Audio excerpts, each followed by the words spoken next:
is a legend always true? And yes, there can be some truth to a legend.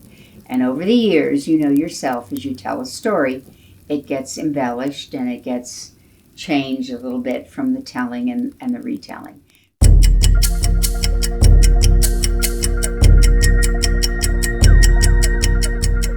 As a teenager, William de la Roach Anderson could be found venturing through the woods along the Stony Brook and Somerset Street. He was likely not looking for the abandoned copper mine that was rumored to be below Somerset Street, but rather pondering the events of the Legend of Watchung and where they might have taken place.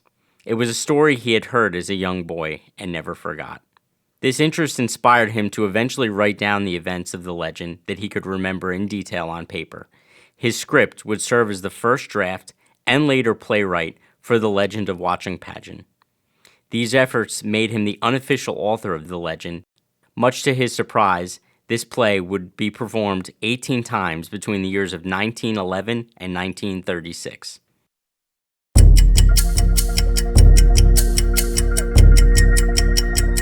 The Legend of Watchung was first performed in 1911 and was sponsored by the North Plainfield Improvement Society. From its debut, it had always been performed in an outdoor amphitheater behind what is now known as Borough Hall. Each performance of the legend grew in complexity, requiring actors, stagecraft, and musicians totaling 150 persons. It was estimated that the later performances required some 20,000 watts of electricity across a quarter-mile of the natural forested Watchung Mountains. The two original songs written for the pageant were Wetumpka, which you are hearing now, and the Settler's Song, which was written by William de la Roach Anderson. The date of each performance was chosen such that they were done during the cycle of the full moon, true to the legend's events. Bleachers estimated to hold hundreds of spectators were built. The largest recorded crowd, nearly 2,000 spectators over the course of the 3-day performance in 1936. Of these 2,000 spectators, roughly 900 were present for the final night of the 1936 performance. The total crowd that came to Watchung to view the pageant over the 3-day event was larger than the population of Watchung. The 1940 census data registered 1,158 residents in the borough.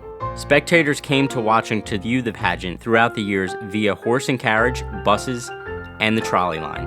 It is often forgotten that a trolley line once graced the borough of Watchung in the vicinity of Johnston Drive and Interhaven Avenue, adjacent to where Houston Lumber and Supply Company exists today.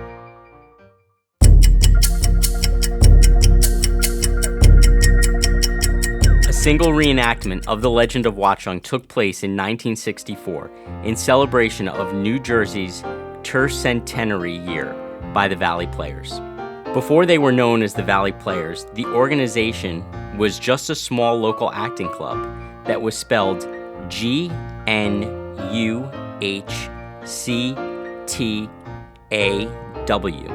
which is actually the word Watchung, just spelled backwards. The reenactment stayed true to the original vision of the play, performed between 1911 and 1936. Al Ellis, who would later become the mayor of Watchung, was the production manager of the reenactment. Though not confirmed, this reenactment may have given inspiration to the idea that a mural painting depicting the Legend of Watchung would be appropriate for the new Sears store being constructed on Route 22. Sears Ro was already working to commission a painter by the name of Garfield Hunter Jones to humanize this new department store.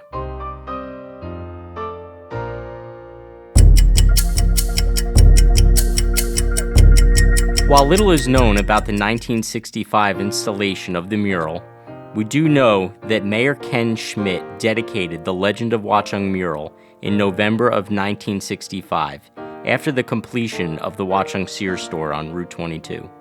It is estimated the new full-line Watchung Sears store welcomed 40 to 50,000 shoppers for its Saturday grand opening, an unusual day for a store to open to the public. At the time of its opening, it was regarded as one of the largest Sears stores in the eastern United States, and would hold the title as the 6th or 7th largest Sears store in the country until its closing. The Watchung Sears store replaced a smaller hardline Sears store at the corner of Front and Grove Street in Plainfield, New Jersey, and offered more than 5 times the selling area. Hardline meant it had no clothing or home fashions. The building that housed the Plainfield Sears store location still exists today. Garfield Hunter Jones, best known for his freelance work with Sears Ro, was the artist of the famed 10-foot high by 16-foot long Legend of Watchung Mural. Jones always felt his work, which was typically oil paint on a canvas, was helping to humanize these large commercial department stores. A large-scale painting depicting the Legend of Watchung seemed to be appropriate at the time. The story and reenactment was still fresh on the minds of local community. The beloved pageant was reenacted just a year before, following a 29-year hiatus.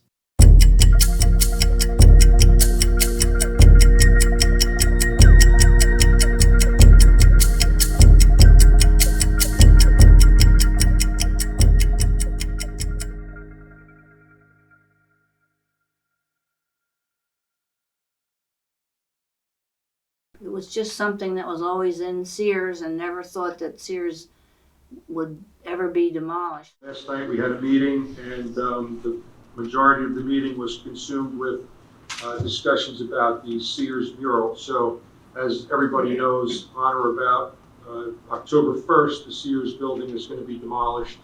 And of course the mural is there, and we all sort of have been discussing over the past several months the difficulty that it seems that, it will be to remove the mural. So, it appears to be on a thin canvas and, glued to, a masonry wall.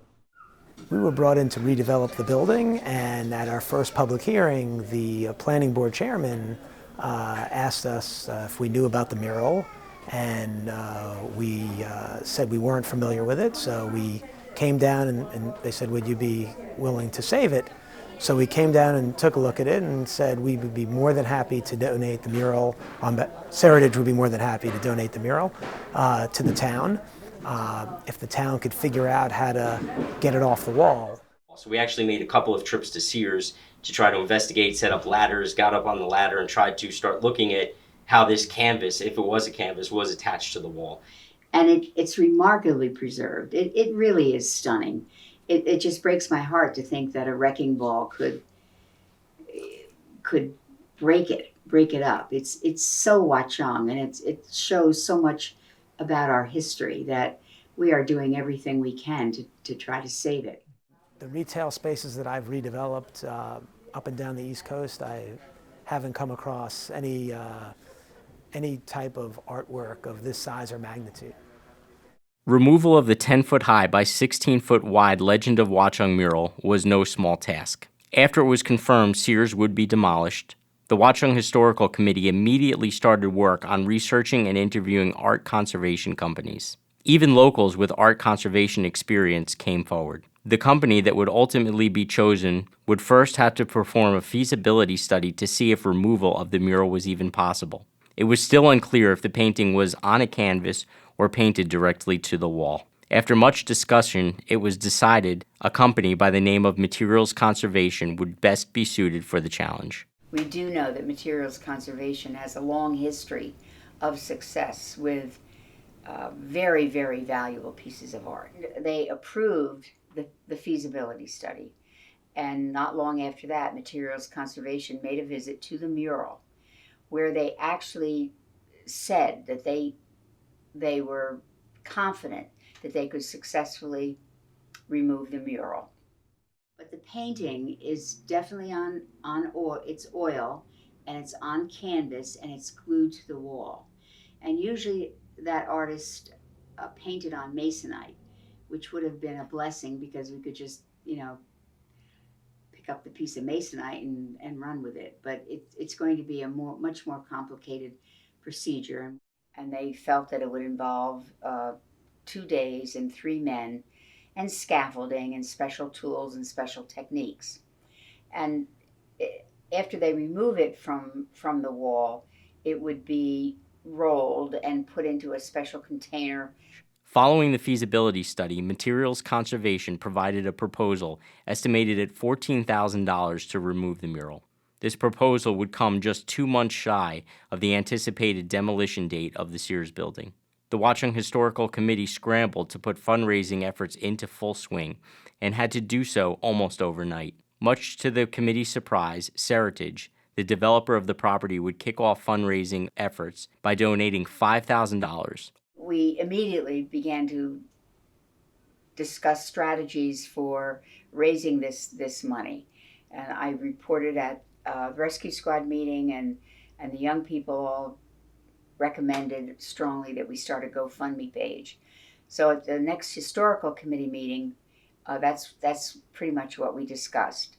And so soon after that, thanks to the people at Borough Hall, Michelle DeRocco, Dave Mobus, our liaison, Tom Atkins, Bill Hance, the money guy, they all cooperated beautifully, and we got the GoFundMe page up and running.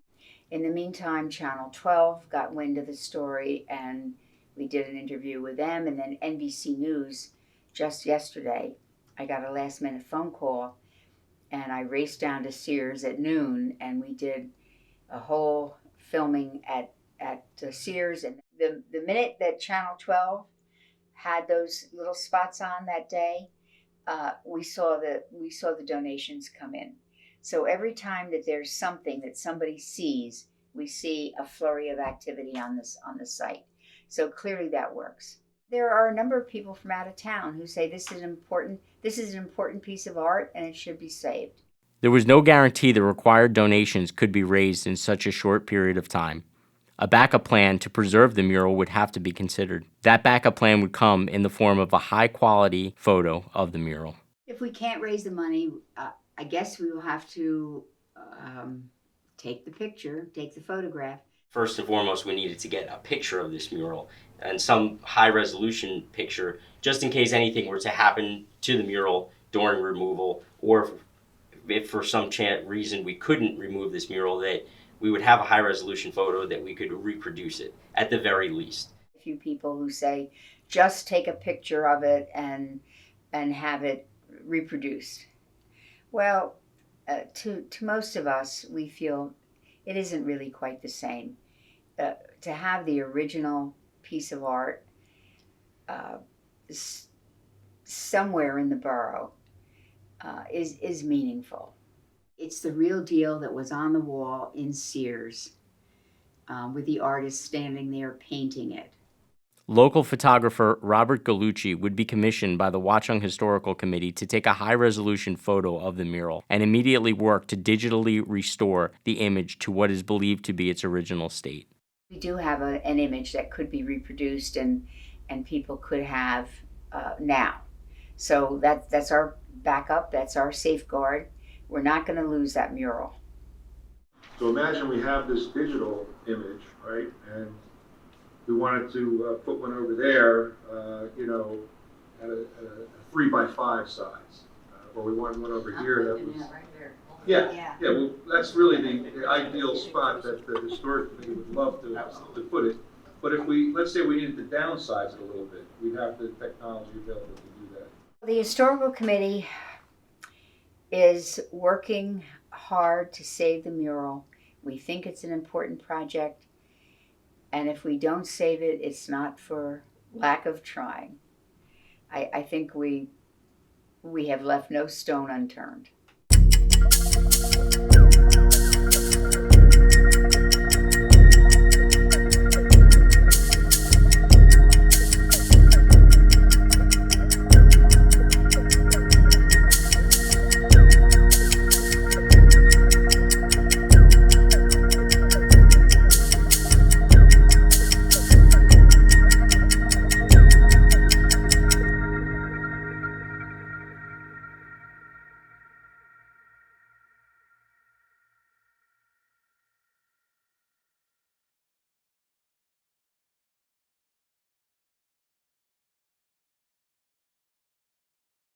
In early January 2019, Materials Conservation glued a canvas to the back of the mural to provide additional reinforcement of the original canvas.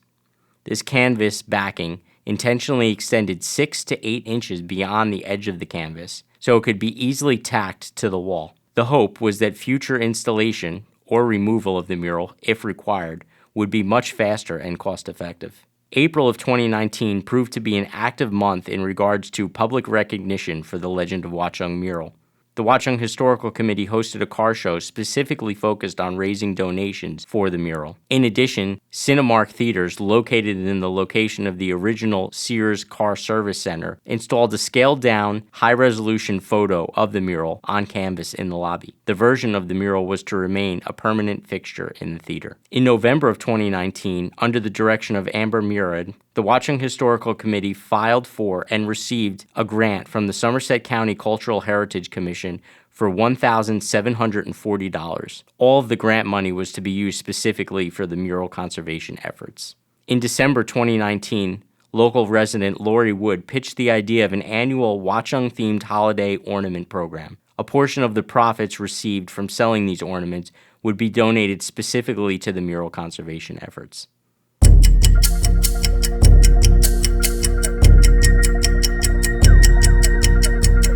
Wetumpka Lane, located off of Mountain Boulevard in the borough of Watchung, is absolutely another ode to the legend.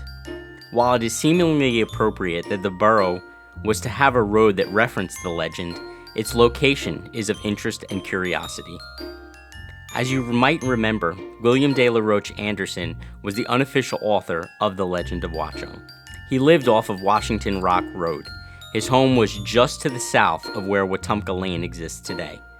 Though not confirmed, it could be that the name Wetumpka Lane was a sort of dedication to Anderson, a newly constructed road in the vicinity where the gentleman who preserved the legend of the land had once lived. Ironically, the land where Wetumpka Lane exists today was once referred to as Wetumpka Acres prior to its approval for a residential development in the summer of 1953. The Legend of Watchung was not only remembered by William de la Roach Anderson. Wilson's Stone Company, sometimes referred to as Wilson's Quarry, constructed a dam along the Stony Brook to harness hydroelectric power in the late 1800s. The quarry was first opened in 1864 by Wallace Vale, but purchased in 1885 by J.Y. Wilson. At its peak, the quarry produced some 500 tons of stone per day. Despite the company's slogan, "At the notch near Indian grounds," the falls were never named. It was not until the early 1900s that the falls were first referred to as Wetumpka Falls. A group of picnickers from the Crescent Embossing Company of Plainfield picnicked in the area that overlooks the falls. You see, the Lenni Lenape word Wetumpka translates to friendly sounding water, which is what one hears while visiting the gorge where the falls once stood. There is no debate that at this picnic, talk of the legend, Princess Wetumpka, and the peaceful sound of water were discussed at length. It should be noted that while the Legend of Watchung mural shows Wetumpka Falls in the background, they were not present as depicted in the mural at the time the original legend might have taken place.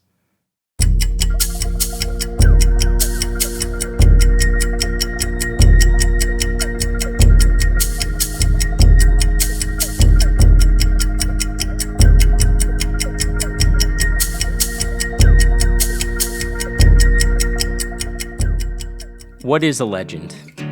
By definition, it is defined as a famous or notorious person, especially one in a particular field. It can be a story coming down from the past, regarded as historical, but not verifiable. It typically has some basis in historical facts, people, or events, orally passed down from generation to generation, and often described as how something came to be. A legend might also be described as a few moments in time that represents a community, a legacy left from a heartfelt story of understanding, compassion, and promise.